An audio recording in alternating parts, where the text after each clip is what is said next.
Bonjour à tous et à toutes et bienvenue pour une nouvelle vidéo sur l'histogramme et la loi normale.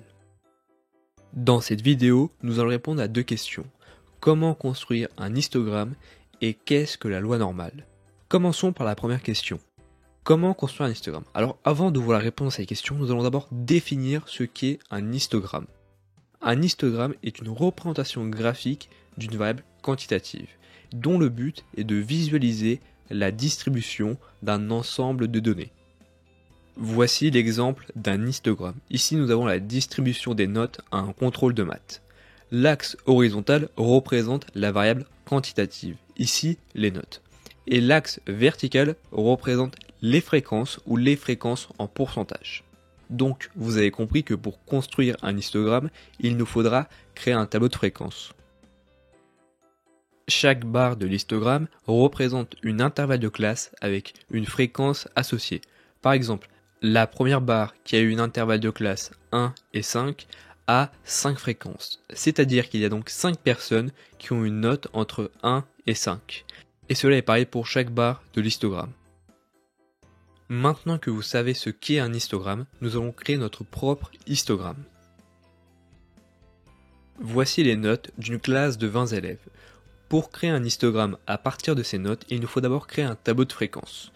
Cependant, le tableau de fréquences qu'on va créer ne sera pas le même que celui qu'avec une variable qualitative. En effet, nous avons ici une variable quantitative. Du coup, le tableau sera un peu différent.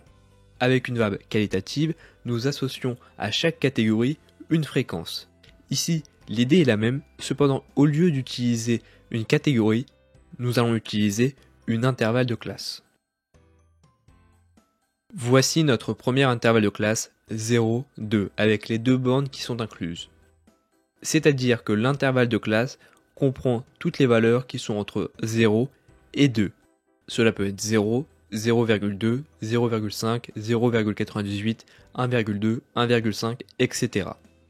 Cependant, cet intervalle de classe ne comprend aucune valeur qui est inférieure à 0 ou qui est supérieure à 2. Cet intervalle de classe a une fréquence associée de 1, car nous avons simplement une valeur qui est comprise dans cet intervalle de classe, qui est 0. La seconde intervalle de classe est 3, 5, avec les deux bornes qui sont incluses. L'intervalle de classe 3, 5 comprend toutes les valeurs entre 3 et 5, cela peut être 3, 3,5, 4,2, etc. Mais l'intervalle de classe 3, 5 ne comprend aucune valeur qui sont inférieures à 3 ou qui sont supérieures à 5. La fréquence est de 2, car nous avons deux valeurs qui sont comprises dans cet intervalle de classe. Ici, c'est 3 et 5. Et nous faisons de même pour chaque intervalle de classe jusqu'à la dernière intervalle de classe, ici 18, 20. Vous avez remarqué que chaque intervalle de classe va de 3 en 3. Ici, nous commençons avec 0, puis par 3, 6, 9, 12, 15 et nous finissons par 18. Maintenant que vous savez construire un tableau de fréquences, nous allons construire notre premier histogramme. Mais il y a différentes façons de construire un histogramme. Nous pouvons utiliser l'intervalle de classe, la valeur du milieu ou la valeur de fin. Nous allons commencer par l'intervalle de classe. Nous allons construire notre histogramme avec l'axe vertical qui représente les fréquences et l'axe horizontal les différents intervalles de classe. Chaque intervalle de classe correspond à une barre de l'histogramme. Par exemple, l'intervalle de classe 0, 2 correspond à la première barre avec la fréquence associée. La deuxième intervalle de classe 3, 5 correspond à la deuxième barre avec la fréquence associée. Et ceci est pareil pour la troisième barre, la quatrième barre, la cinquième barre, la sixième barre et la septième barre. On a fini de construire l'histogramme. L'histogramme a 7 barres, ce qui correspond aux 7 intervalles de classe. Nos intervalles de classe possèdent un défaut, car ils ne couvrent pas toutes les valeurs entre 0 et 20. Par exemple, aucun intervalle de classe ne couvre les valeurs qui sont entre 2 et 3. Si un élève avait eu 2,5, nos intervalles de classe ne l'auraient pas pris en compte. Et ceci est pareil pour 5 et 6, 8 et 9, 11 et 12, 14 et 15, 17 et 18. Pour pallier à ce problème, nous allons créer une autre intervalle de classe. En prenant le même exemple, on peut choisir un autre type d'intervalle de classe, avec la bande inférieure qui est incluse et la bande supérieure qui est exclue. Par exemple, l'intervalle de classe 0, 3 à la bande inférieure qui est incluse, c'est-à-dire on prend en compte 0, et à la bande supérieure qui est exclue, c'est-à-dire on ne prend aucune valeur qui est égale à 3 ou plus. En d'autres termes, l'intervalle de classe 0, 3 comprend toutes les valeurs entre 0 et toutes les valeurs qui sont inférieures à 3. Cela peut être 0, 0,25, 1, 1,5, 2, 2,9, 2,999, mais ne prend aucune valeur qui sont égales ou supérieures à 3. Ce type d'intervalle de classe permet de pallier à notre problème, car il couvre toutes les valeurs qui sont entre 0 et 20.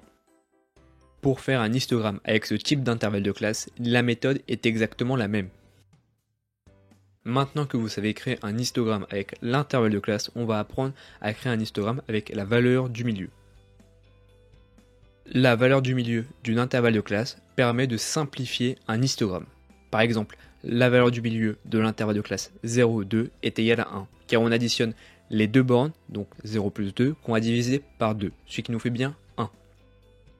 La valeur du milieu de l'intervalle de classe 3, 5 est égale à 4, car on fait 3 plus 5 divisé par 2. Et on fait de même pour chaque intervalle de classe. La valeur du milieu permet de simplifier un histogramme, en représentant chaque barre par la valeur du milieu, au lieu d'utiliser l'intervalle de classe. On peut aussi utiliser la valeur du milieu avec l'intervalle de classe qui a la bande inférieure incluse et la bande supérieure exclue. Par exemple, l'intervalle de classe 0, 3 a pour valeur du milieu 1,5, car on additionne les deux bornes qu'on va diviser par 2. On fait donc 0 plus 3 qu'on va diviser par 2, ce qui fait bien 1,5. Et on fait de même pour chaque intervalle de classe. Pour créer l'histogramme, la méthode est exactement la même. On va passer maintenant à la dernière méthode pour représenter un histogramme, c'est avec la valeur de fin. La valeur de fin n'est possible que seulement avec l'intervalle de classe qui a la bande inférieure incluse et la bande supérieure exclue. Par exemple, l'intervalle de classe 0, 3 a pour valeur de fin 3, car la valeur de fin prend seulement la bande supérieure exclue. Et ceci est de même pour chaque intervalle de classe. Par exemple, l'intervalle de classe 15, 18 a pour valeur de fin 18, car on prend la bande supérieure qui est exclue. La méthode pour créer un histogramme avec la valeur de fin est exactement pareille que les précédentes. La première barre comprend toutes les valeurs qui sont entre 0 et toutes les valeurs qui sont inférieures à 3. Et ceci est de même pour la deuxième barre, on prend en compte toutes les valeurs entre 3 et toutes les valeurs qui sont inférieures à 6. Et ceci est de même pour chaque barre. Pour 6 et 9, 9 et 12, 12 et 15, 15 et 18, et 18 et 21. Maintenant que vous savez créer un histogramme, on va apprendre à construire nos intervalles de classe. Le but est de répondre à la question suivante, comment a-t-on construit nos intervalles de classe? Pourquoi j'ai choisi une intervalle de classe qui va de 3 en 3? On commence par 0, puis 3, puis 6, puis 9, puis 12, puis 15, et on finit par 18. Pour créer l'intervalle de classe, il faut d'abord calculer l'étendue. Alors qu'est-ce que l'étendue? L'étendue est simplement la plus grande valeur observée moins la plus petite valeur observée. En d'autres termes, l'étendue est égale au maximum moins au minimum. Ici, c'est égal à 20 moins 0. Donc l'étendue est égale à 20. Il faut comprendre une chose, c'est que le nombre d'intervalles de classe qu'on a est exactement le même nombre de barres qu'on a. C'est-à-dire que si j'ai 7 intervalles de classe, j'aurai 7 barres. Et inversement, si je souhaite avoir 7 barres dans mon histogramme, cela voudrait dire que j'aurai aussi 7 intervalles de classe. Et si je souhaitais avoir 8 barres, cela voudrait dire que j'aurais eu 8 intervalles de classe. Donc, pour créer mon intervalle de classe, je vais simplement diviser l'étendue par le nombre d'intervalles de classe que je souhaite avoir ou le nombre de barres, car ils sont identiques. Je vais donc faire 20 divisé par 7. Mais si je souhaitais avoir 8 barres, j'aurais fait 20 divisé par 8. Et si je souhaitais avoir 6 barres, j'aurais fait 20 divisé par 6. Cela ne dépend que de vous. Donc 20 divisé par 7 est égal à 2,85. Mon intervalle de classe va de 2,85 en 2,85. C'est un peu compliqué d'utiliser une intervalle de classe avec un nombre décimal. C'est pour cette raison qu'on va arrondir à l'unité supérieure, ici 3. C'est pour cette raison que mon intervalle de classe va de 3 en 3. On commence par 0, puis 3, puis 6, puis 9. Et ceci est pareil aussi pour les intervalles de classe avec la bande inférieure incluse et la bande supérieure exclue. Ici on fait 0, 3, 3, 6, 6, 9, 9, 12, etc. Donc, pour créer nos intervalles de classe, la technique est de diviser l'étendue par le nombre de barres qu'on souhaite avoir. Alors attention, cette technique comporte plusieurs défauts, car si vous avez un nombre décimal, il est conseillé d'arrondir à l'unité supérieure. En effet, il est compliqué d'avoir une intervalle de classe qui va de 2,85 en 2,85. Il est donc privilégié d'arrondir à l'unité supérieure. Le nombre de barres doit être compris entre 5 et 20. Pourquoi? Car si vous avez trop de barres, vous risquez de rendre le graphique illisible. Et inversement, si vous avez trop peu de barres, par exemple inférieur à 5, vous risquez d'avoir un histogramme avec peu d'informations. Dans certains cas, toutes les valeurs ne seront pas comprises dans vos intervalles de classe. Il faudra donc rajouter une intervalle de classe supplémentaire, c'est-à-dire aussi une barre supplémentaire, pour prendre en compte toutes les valeurs. La meilleure méthode pour représenter un histogramme est d'utiliser la valeur du milieu ou la valeur de fin. L'intervalle de classe à privilégier est l'intervalle de classe avec la borne inférieure incluse et la borne supérieure exclue, afin de pouvoir prendre en compte toutes les valeurs. Maintenant que vous savez créer un histogramme, on va apprendre à analyser les différentes distributions des histogrammes. Voici la distribution de la taille des hommes en France. On remarque qu'il y a énormément de données qui sont au milieu et très peu de données qui sont aux extrémités. C'est-à-dire qu'il y a beaucoup plus de personnes qui mesurent entre 1m70 et 1m80 que de personnes qui mesurent plus de 1m95 ou moins d'1m55. Maintenant on regarde la distribution du poids des hommes en France. On remarque que cette distribution est similaire à la précédente. Il y a énormément de données qui sont au milieu et très peu de données qui sont aux extrémités. Prenons un dernier exemple avec la distribution des notes à un contrôle de maths. Cette distribution est similaire aux précédentes. Il y a énormément de données qui sont au milieu et très peu de données qui sont aux extrémités. Il y a beaucoup plus de personnes qui ont une note entre 10 et 12 que de personnes qui ont une note entre 0 et 2,5. On remarque que toutes ces variables suivent la même distribution, une distribution en forme de cloche. Et cette distribution en forme de cloche est extrêmement importante en statistique. Cette distribution en forme de cloche peut avoir plusieurs noms. On peut parler de courbe en cloche ou de distribution en cloche, courbe de Gauss ou encore de courbe de la loi normale. On peut aussi parler de la distribution de la loi normale. Pourquoi cette distribution est aussi importante en statistique? Car il y a énormément de phénomènes naturels qui suivent cette distribution de la loi normale. Si je vous dis quel est le rapport entre la taille, le poids, la pression sanguine, la pointure et les résultats à un test, toutes ces variables suivent la même distribution, celle de la distribution de la loi normale. On va maintenant parler de la distribution de la loi normale. Alors que signifie d'avoir une distribution qui suit la loi normale? Prenons l'exemple avec la distribution de la taille des hommes en France. On remarque que cette distribution suit la loi normale. Cela signifie qu'il y a beaucoup plus de personnes qui sont au milieu que de personnes qui sont aux extrémités. Il y a beaucoup plus de personnes qui mesurent entre 1m70 et 1m80 que de personnes qui mesurent plus d'1m95 ou moins d'1m55. Donc il y a beaucoup plus de personnes qui sont au milieu que aux extrémités. La proportion de personnes à mesurer entre 1m70 et 1m80 est beaucoup plus élevée que la proportion de personnes à mesurer plus d'1m95 ou moins d'1m55. Et quand je parle de proportion, je parle aussi de probabilité, car il n'y a aucune différence entre les deux termes. Si je dis que la proportion d'hommes en France à mesurer entre 1m70 et 1m80 est de 50%, cela revient à dire que la probabilité qu'un homme en France mesure entre 1m70 et 1m80 est de 50%. Il n'y a aucune différence entre les deux. On va maintenant s'intéresser aux différentes caractéristiques de la courbe de la loi normale. La première caractéristique, c'est que l'air sous la courbe est égal à 1, ou on peut aussi dire que l'air sous la courbe est égal à 100%. La deuxième caractéristique, c'est que la courbe de la loi normale est centrée en sa moyenne, et la moyenne est égale à la médiane, et la médiane est égale au mode. La troisième caractéristique, c'est que la courbe de la loi normale est symétrique en sa moyenne, c'est-à-dire que l'air à droite est identique à l'air à gauche. La dernière caractéristique de la courbe de la loi normale, c'est que les queues sont dites asymptotiques. Alors que signifie avoir des queues asymptotiques? Cela signifie que la courbe de la loi normale ne touche jamais l'axe horizontal. Cela veut dire qu'il existe une infinité de probabilités. Pour mieux comprendre ce concept, reprenons l'exemple précédent. Le fait que les queues sont asymptotiques, cela veut dire qu'il existe une infinité de petites probabilités qui puissent exister. Si on prend l'exemple de la taille des hommes en France, avoir des queues asymptotiques signifie qu'il existe toujours une probabilité qu'une personne puisse faire 2 mètres, 2 mètres 05, 2 mètres 10, 2 mètres 15, 2 mètres 20, etc. Cependant, plus la taille est éloignée de la moyenne et plus la probabilité est faible. Maintenant que vous connaissez les différentes caractéristiques de la courbe de la loi normale, on va apprendre les différentes probabilités de cette distribution. La courbe de la loi normale est centrée en sa moyenne, mu.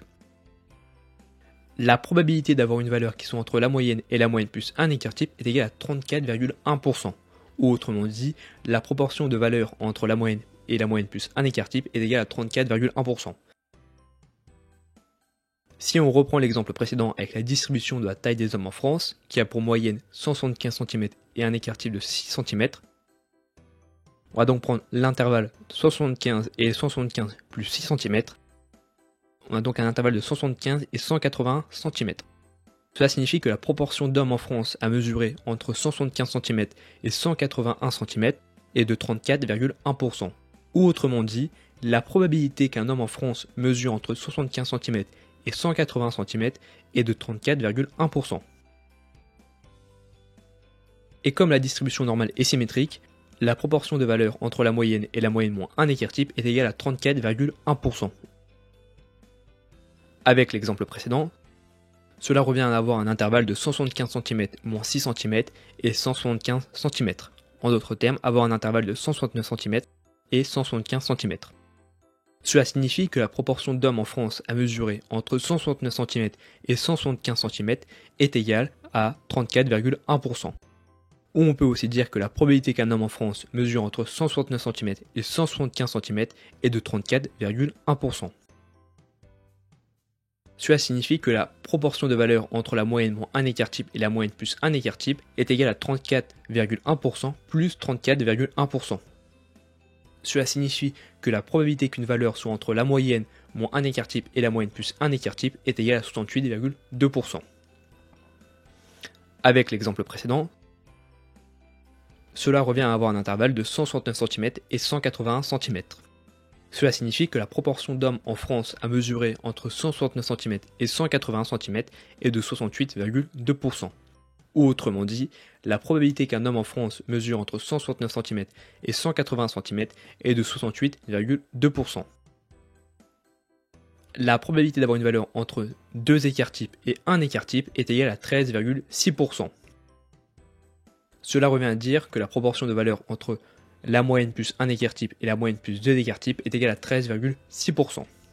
Si on reprend l'exemple précédent, cela revient à avoir un intervalle de 180 cm et 187 cm. Cela signifie que la proportion d'hommes en France à mesurer entre 180 cm et 187 cm est de 13,6%. Ou autrement dit, la probabilité qu'un homme en France mesure entre 180 cm et 187 cm est de 13,6%. Si on veut connaître la probabilité entre la moyenne et la moyenne plus 2 écarts types, il suffit juste d'additionner les deux pourcentages, c'est-à-dire 34,1% et 13,6%. Si on reprend l'exemple précédent, cela revient donc à avoir un intervalle de 175 cm et 187 cm. Cela signifie que la proportion d'hommes en France à mesurer entre 175 cm et 187 cm est de 47,7%. Ou autrement dit, la probabilité qu'un homme en France mesure entre 175 cm et 187 cm est de 47,7%. Si maintenant on souhaite connaître la probabilité entre la moyenne moins 2 écarts types et la moyenne plus 2 écarts types, on a juste à additionner les deux pourcentages, c'est-à-dire 47,7% plus 47,7%. Avec l'exemple précédent, cela revient donc à avoir un intervalle de 163 cm et 187 cm. C'est-à-dire que la proportion d'hommes en France à mesurer entre 163 cm et 187 cm est de 95,4%. Ou autrement dit, la probabilité qu'un homme en France mesure entre 163 cm et 187 cm est de 95,4%. La probabilité d'avoir une valeur entre 3 écarts types et 2 écarts types est égale à 2,1%. Ou autrement dit, la proportion de valeurs compris entre 2 écarts types et 3 écarts types est égale à 2,1%. Avec l'exemple précédent, cela revient donc à avoir un intervalle de 187 cm et 193 cm. C'est-à-dire que la proportion d'hommes en France à mesurer entre 187 cm et 193 cm est de 2,1%. Ou autrement dit, la probabilité qu'un homme en France mesure entre 187 cm et 193 cm est de 2,1%. Et la probabilité d'avoir une valeur entre la moyenne et la moyenne plus 3 écarts types est donc l'addition de 34,1% plus 13,6% plus 2,1%. Avec l'exemple précédent, cela revient donc à avoir un intervalle de 175 cm et 193 cm. La proportion d'hommes en France à mesurer entre 175 cm et 193 cm est de 49,8%. Ou on peut aussi dire que la probabilité qu'un homme en France mesure entre 175 cm et 193 cm est de 49,8%. Et la probabilité d'avoir une valeur entre moins 3 écarts types et 3 écarts types est égale à 49,8% plus 49,8%, soit 99,6%. Et la probabilité d'avoir une valeur qui soit au-dessus de 3 écarts types ou en dessous de 3 écarts types est égale à 0,2%. Si on reprend l'exemple précédent, la probabilité d'avoir une valeur entre 3 écarts types et moins 3 écarts types est égale à 99,6%. C'est-à-dire que la proportion d'hommes en France à mesurer entre 157 cm et 193 cm est de 99,6%. On peut aussi dire que la probabilité qu'un homme en France mesure entre 157 cm et 193 cm est de 99,6%. Voici la probabilité de la distribution de la loi normale en fonction de leurs écarts types. Vous pouvez maintenant analyser une variable qui suit la distribution de la loi normale. On va maintenant s'intéresser à une loi normale un peu particulière, la loi normale centrée réduite, ou aussi appelée la loi normale standard. Alors qu'est-ce que la loi normale centrée réduite? C'est simplement une loi normale qui a été standardisée. Pourquoi avoir standardisé la loi normale? Jusqu'ici, vous savez analyser une distribution qui suit la loi normale. Mais comment faire si on veut comparer deux distributions ou plus? Car souvent, les distributions sont différentes, elles n'ont pas la même moyenne ni les mêmes écarts types. Pour mieux comprendre l'intérêt de standardiser la loi normale, prenons un exemple. Jean a eu 14 sur 20 à son contrôle de statistiques, tandis que Léa a eu 15,65 à son contrôle d'anglais. La question qu'on se pose est qui a le mieux réussi? Qui a le plus performé? Alors avec ces informations-là, vous ne pouvez pas dire que Léa a mieux réussi que Jean, car peut-être que Jean a la meilleure note de sa classe, tandis que Léa a la pire note de sa classe. Il nous faut donc des informations supplémentaires. Maintenant, nous savons que les nodes de statistiques suivent une distribution normale, avec une moyenne de 9 et un écart type de 2. Et nous savons que les notes d'anglais suivent aussi une distribution normale, avec une moyenne de 11 et un écart type de 3. Maintenant, nous pouvons savoir qui a le mieux réussi. Mais pour cela, il faut donc comparer les différentes distributions. Avant de vouloir comparer les distributions, il faut d'abord standardiser en unités d'écart type, car on remarque bien que les deux distributions n'ont pas la même variabilité. On va donc calculer une nouvelle quantité qui s'appelle le z-score en mettant sur la même échelle les écarts. Pour faire plus simple, le z-score est simplement la distance d'un score ou d'une valeur par rapport à la moyenne en nombre d'écarts types. C'est-à-dire que si votre valeur est à plus 1 z-score, cela signifie qu'elle est à plus 1 écart type de la moyenne. Si notre valeur est à plus 2 z-score, cela signifie qu'elle est à plus 2 écarts types de la moyenne. Et inversement, si vous avez une valeur qui est à moins 1 z-score, alors vous avez une valeur qui est à moins 1 écart type de la moyenne. Prenons un exemple. Voici une distribution qui suit la loi normale, avec une moyenne de 10 et un écart type de 2.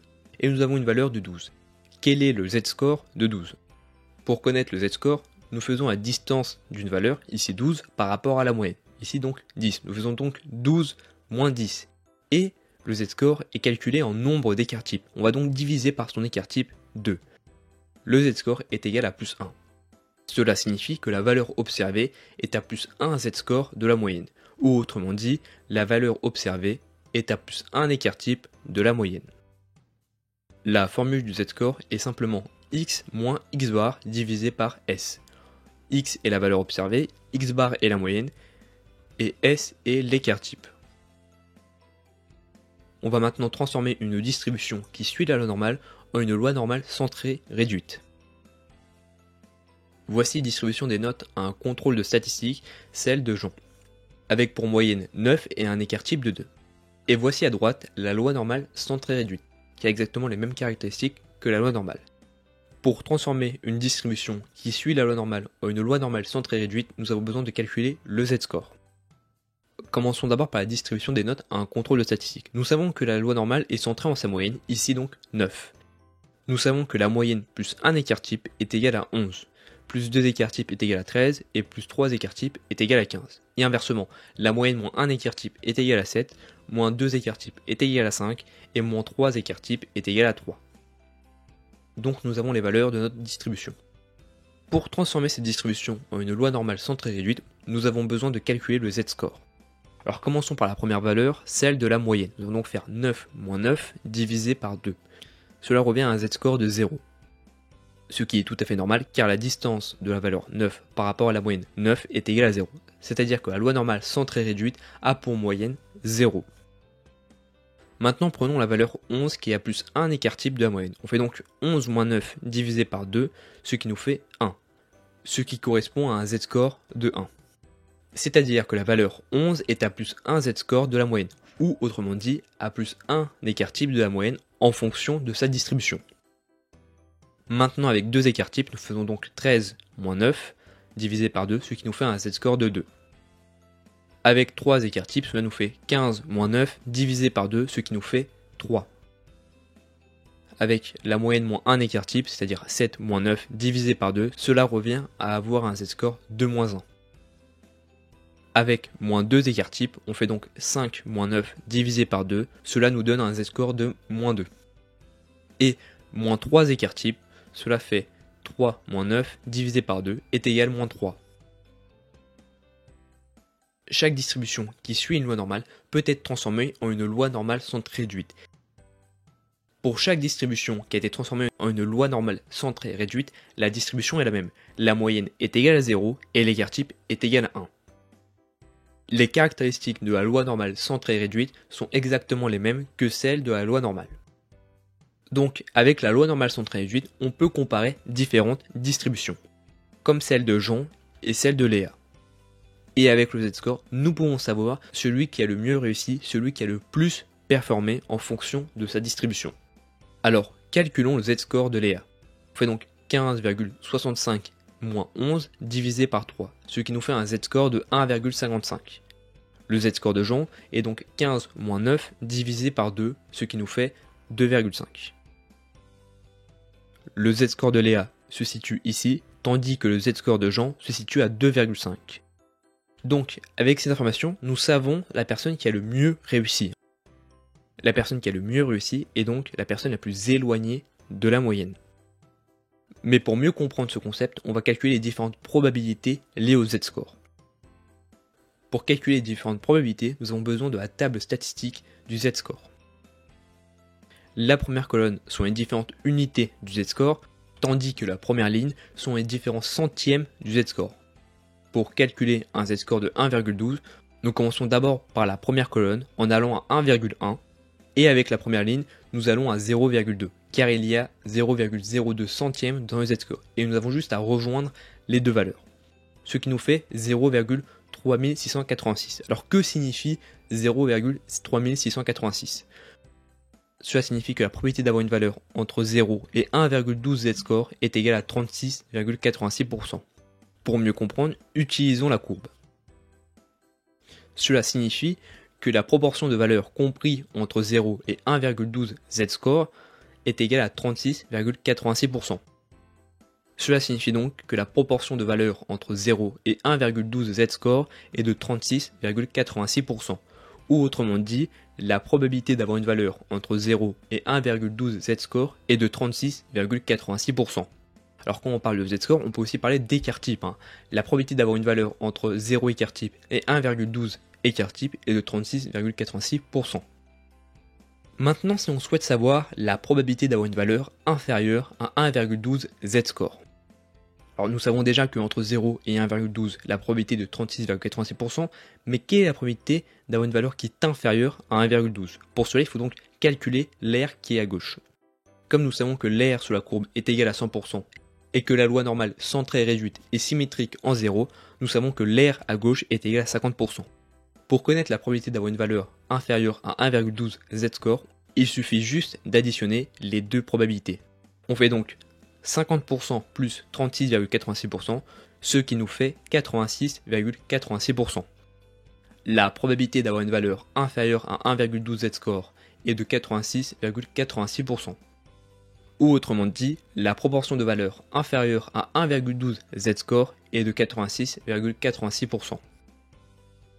Maintenant, si on souhaite savoir la probabilité d'avoir une valeur supérieure à 1,12 z-score, c'est-à-dire la partie à droite d'1,12.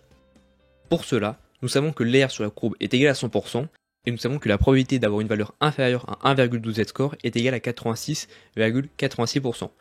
Il suffit donc de faire 100 moins 86,86%, ce qui nous fait 13,14%.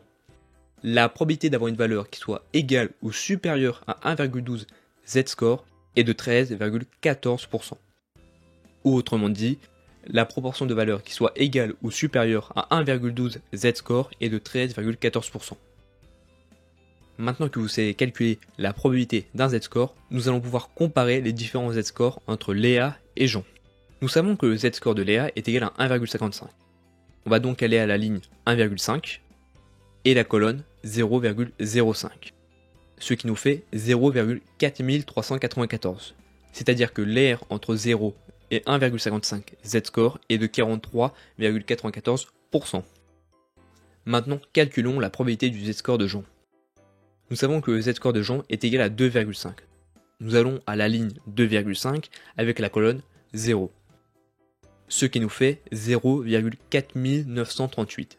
C'est-à-dire que la probabilité d'avoir entre 0 et 2,5 z-score est égale à 49,38%.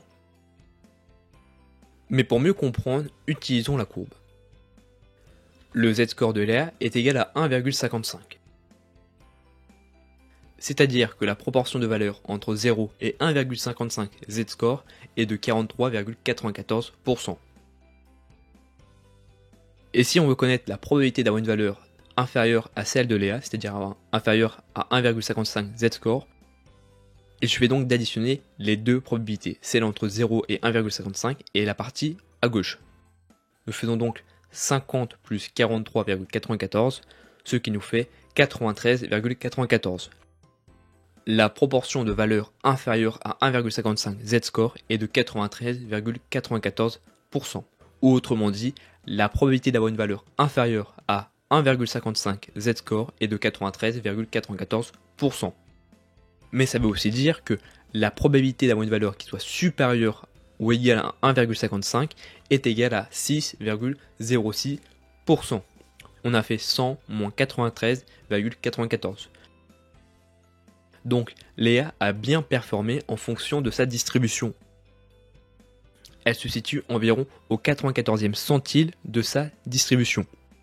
C'est-à-dire qu'il y a seulement 6% de personnes qui ont mieux réussi qu'elle. Maintenant, regardons le z-score de Jean. La probabilité d'avoir une valeur entre 0 et 2,5 z-score est égale à 49,38%. Et cela signifie aussi que la proportion de valeurs inférieure à 2,5 z-score est de 99,38%, car on a fait 50% plus 49,38%. Cela signifie aussi que la probabilité d'avoir une valeur inférieure à 2,5 z-score est de 99,38%. Et que la probabilité d'avoir une valeur qui soit supérieure ou égale à 2,5 z-score est de 0,62%. C'est-à-dire que la note de Jean est supérieure à 99% de personnes dans sa distribution. Autrement dit, nous savons maintenant qui a le mieux réussi entre Jean et Léa, car tout simplement, étant donné que le z-score de Jean est supérieur à celui de Léa, nous savons que Jean a mieux performé que Léa en fonction de leur distribution respective. Vous savez calculer le z-score, mais on peut aussi trouver une valeur à partir d'un z-score. Par exemple, nous savons que les notes de français suivent une distribution normale, avec une moyenne 7 et un écart type de 1,2. Sylvain a eu un z-score de 1,75. Quelle est la note de Sylvain? Pour répondre à cette question, nous avons juste besoin de faire le chemin inverse. Nous faisons donc x est égal à z fois s plus x bar. Donc on fait donc 1,75 qui est le z-score fois 1,2 l'écart type, plus 7 la moyenne, ce qui est égal à 9,1. Sylvain a eu 9,1 sur 20. Alors, quel est le but de la loi normale? fait, pourquoi je vous apprends la loi normale? Car tout simplement car c'est la base de la statistique inférentielle. Énormément d'hypothèses se basent sur le fait que les distributions suivent une loi normale. Et en standardisant la loi normale, nous pouvons calculer une nouvelle quantité qui sont les z-scores. Les z-scores permettent d'exprimer avec un seul chiffre la performance d'une observation et sa place relative par rapport à sa population de référence, ce qui nous permet de comparer différentes distributions. Et ceci nous sera extrêmement utile pour les tests statistiques. Alors attention, ici c'est seulement une introduction à la loi normale. On a encore beaucoup de choses à apprendre sur la loi normale. Vous savez maintenant les distributions qui suivent la loi normale, mais il y a énormément de distributions qui ne suivent pas la loi normale. Par exemple, les salaires ne suivent pas la loi normale. On remarque bien que les valeurs tendent vers la gauche et que la courbe est asymétrique. Quand la distribution tend vers la gauche, on parle d'asymétrie positive. Et nous savons que quand la courbe tend vers la gauche, la moyenne sera toujours supérieure à la médiane. Et inversement, il existe aussi des distributions qui tendent vers la droite. On parle alors d'asymétrie négative, et dans ce cas-ci, la médiane est supérieure à la moyenne. Voici donc les différentes distributions avec leurs caractéristiques. Quand une distribution est asymétrique, qu'elle soit positive ou négative, privilégiez toujours la médiane et l'écart-til. Vous savez maintenant ce qu'est un histogramme et comment créer un histogramme, que ce soit avec l'intervalle de classe, la valeur du milieu ou la valeur de fin. Vous avez aussi vu les différentes distributions, notamment les distributions qui suivent la loi normale, avec les différentes caractéristiques de la loi normale. Et vous savez aussi transformer une distribution qui suit la loi normale en une loi normale centrée réduite, qui a pour moyenne 0 et un écart type de 1. Passons maintenant aux exercices. Exercice numéro 1, qu'est-ce qu'un histogramme?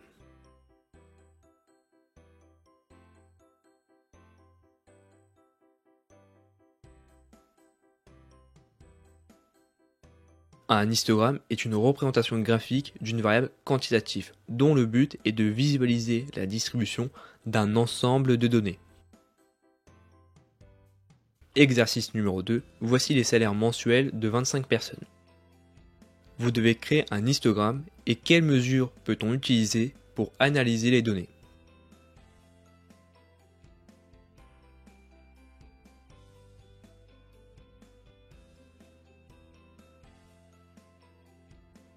Il faut d'abord créer nos intervalles de classe. On fait donc l'étendue divisée par le nombre de barres qu'on souhaite. On fait donc 6600 moins 100, ce qui nous fait 6500. L'intervalle de classe est donc 6500 divisé par le nombre de barres qu'on souhaite, ici 10. Mais vous pouvez aussi choisir 11, 12, 13 ou 8, 9. Il n'y a pas réellement de bonne réponse à cela. Donc l'intervalle de classe est égal à 650. Nous pouvons donc créer nos tableaux de fréquences. Pour les intervalles de classe, j'ai donc choisi d'avoir la borne inférieure qui soit incluse et la borne supérieure exclue. Et pour représenter l'histogramme, je vais donc utiliser la valeur de fin. Voici donc la distribution des salaires mensuels d'un échantillon de 25 personnes. On remarque donc que la distribution est asymétrique. Quand nous avons une distribution qui est asymétrique, il faut privilégier la médiane et l'écart-til. Exercice numéro 3. Voici les notes d'une classe de 20 élèves. Vous devez créer un histogramme et quelles mesures peut-on utiliser pour analyser les données?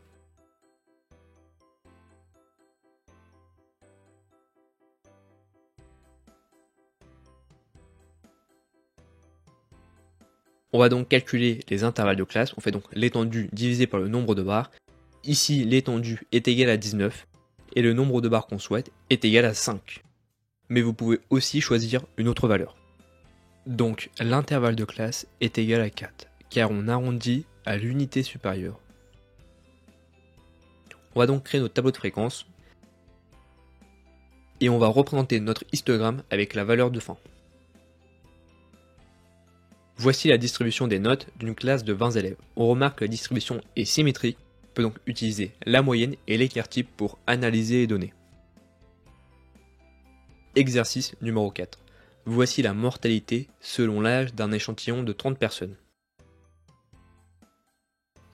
Vous devez créer un histogramme et quelles mesures peut-on utiliser pour analyser les données?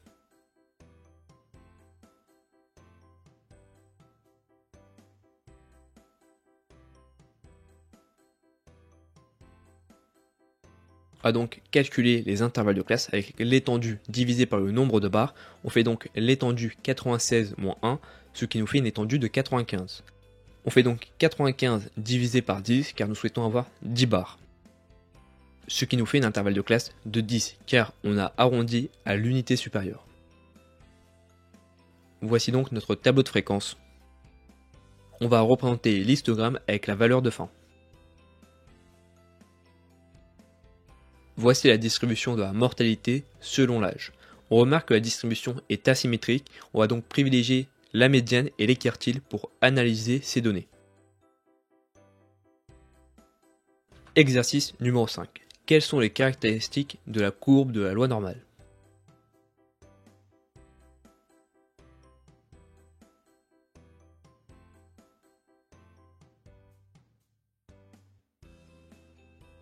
L'aire sous la courbe est de 1 ou de 100%.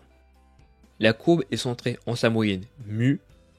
La courbe est symétrique par rapport à sa moyenne et les queues sont asymptotiques. Exercice numéro 6. Qu'est-ce que la loi normale centrée réduite?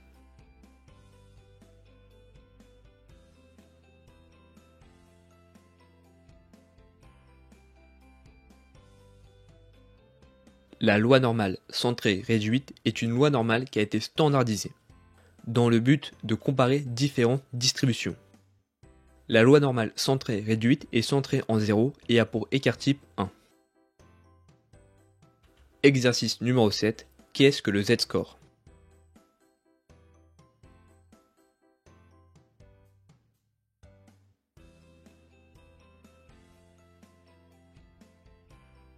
Le Z-score est la distance d'un score ou d'une valeur par rapport à la moyenne en nombre d'écart-types. La formule pour le Z-score est égale à Z est égal à X moins X bar divisé par S. Exercice numéro 8. On a observé que la taille des basketteurs en centimètres suit une loi normale avec pour moyenne 190 et un écart-type de 6. Déterminer l'intervalle où 68% des basketteurs sont compris. Déterminer l'intervalle où 95% des basketteurs sont compris. Et déterminer la probabilité qu'un basketteur choisi au hasard mesure plus de 2 mètres.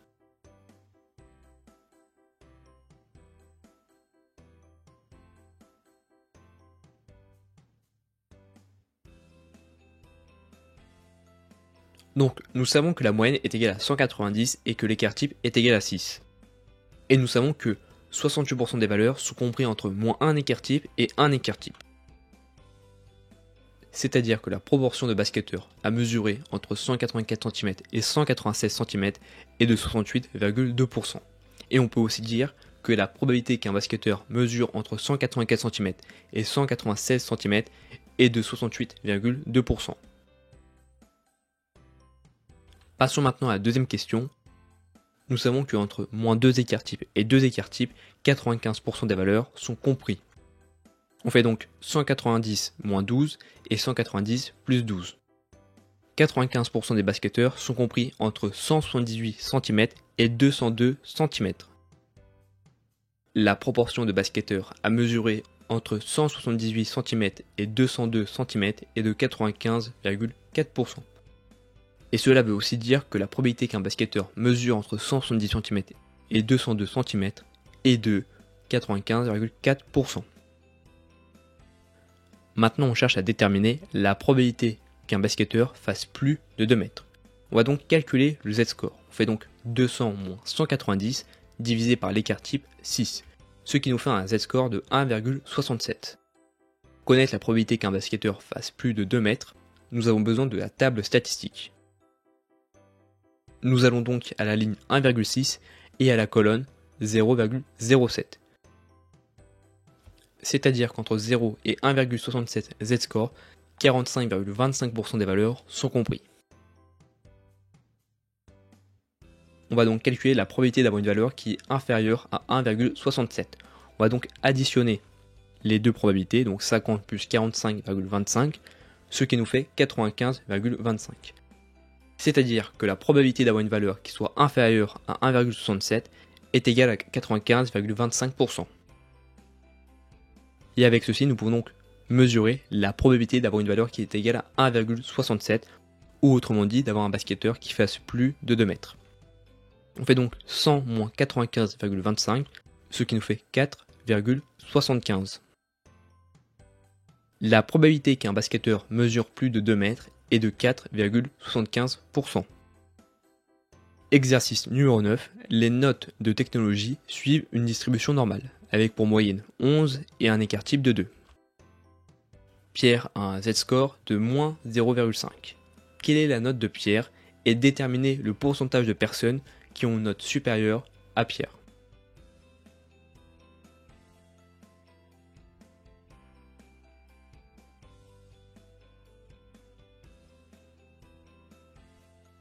Nous savons que Pierre a un Z-score de moins 0,5. Pour trouver sa valeur, nous faisons donc x est égal à z fois s plus x bar. En d'autres termes, nous faisons donc le Z-score fois l'écart type plus la moyenne. On fait donc moins 0,5 fois 2 plus 11, ce qui nous fait 10. Pierre a eu 10 sur 20. Maintenant, calculons le pourcentage de personnes qui a une note supérieure à celle de Pierre.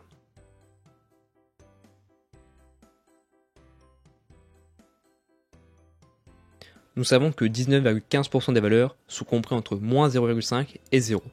Quelle est la probabilité d'avoir une valeur qui soit supérieure à celle de Pierre? Il nous faut donc additionner ces deux probabilités. Ce qui nous fait 69,15. 69,15% des personnes ont une note supérieure à celle de Pierre. Exercice numéro 10. Pierre a 7 sur 20 à son contrôle de maths, tandis que Philippe a 14 sur 20 à son contrôle de physique.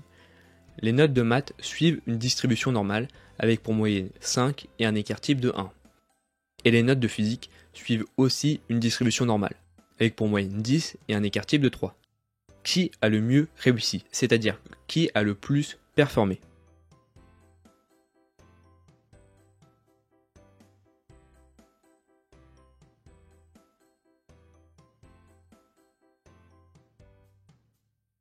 On va donc calculer le Z-score. Le Z-score de Pierre est donc 7 moins 5 divisé par 1, ce qui nous fait un Z-score de 2. Et le Z-score de Philippe est égal à 14 moins 10 divisé par 3, ce qui nous fait un Z-score de 1,33. Donc la personne qui a le mieux réussi est la personne la plus éloignée de la moyenne. Étant donné que le Z-score de Pierre est supérieur au Z-score de Philippe, Pierre a mieux performé que Philippe. Merci de m'avoir écouté, n'hésitez pas à liker, commenter ou à vous abonner, et moi je vous dis à très vite pour la prochaine vidéo.